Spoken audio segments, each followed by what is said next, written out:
Hello and welcome to a module focused on the implementation of the Universal Design for Learning framework. My name is Sean Smith. As my introduction offers, I'm a faculty member here at the Department of Special Education at the University of Kansas.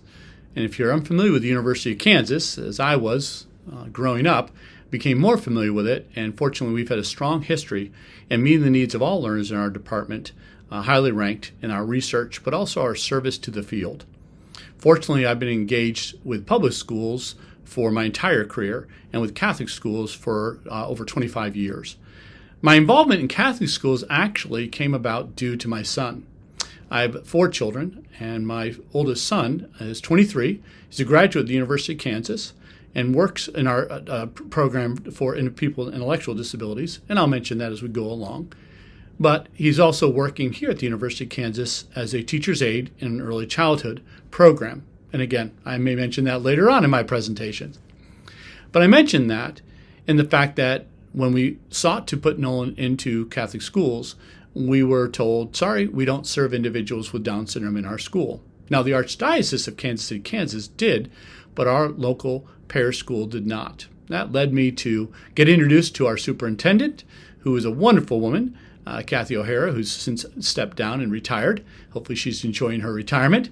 But it also led me to start working with FIRE, Full Inclusion in Religious Education, on the Kansas City, Missouri side, and of course now they're national, as well as leading me to work with Notre Dame in the creation of the current PI program and teaching in that program both in the summer and in the spring, online in the spring and at the campus in the summer. So I share with you a very brief framework in this module that I believe is a primary component of the integration and support of the implementation of what we would see as inclusion for all individuals. And for me, meaningful inclusion is the fact that not only are they in a specific place, but they're getting the education they need, appropriate multiple means of engagement, multiple means of representation, and multiple means of action expression, critical for that overall support. Now, I'll leave you with this. I've lived this as a scholar, do a lot of research, have a lot of funded research here at the University of Kansas. Fortunately, I've received a lot of federal dollars, as I mentioned in my bio, nearly $35 million, with a number of collaborators. I've seen this as a scholar also in my research, particularly in the framework. I've published in this area, and not only implementation across school districts, but also frameworks to be able to use with that framework.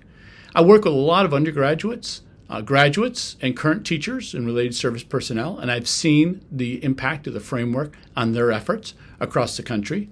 And finally, as a parent, I've seen it with my own children, all 4 of my children, but particularly my son with Down syndrome, Nolan, where the implementation of the framework has allowed him to really demonstrate, well, first of all, understand these complex issues, but then demonstrate what he understands in a meaningful way. So with that, welcome to this module that goes beyond just simply an overview of the framework, but also ideas to begin to implement. We'll talk about an instructional cycle that colleagues of mine at the University of University of Hawaii and other places have tried to facilitate. We have a number of resources to further extend that. I share some perspectives and also weave in Nolan again to further illustrate. And overall, I want us to appreciate the fact that, yes, this is just the beginning, the tip of the iceberg. We can teach an entire semester-long course on the implementation of this framework, and happy to help later on as we introduce these ideas to further work with folks to further implement a critical framework which really meets the needs of all learners, really all learners, but of course struggling learners and those with disabilities are what we're focused on. I hope you enjoy the resources we put together. I hope you enjoy what I've shared, and reach out at any time if I can be of any assistance. Thanks.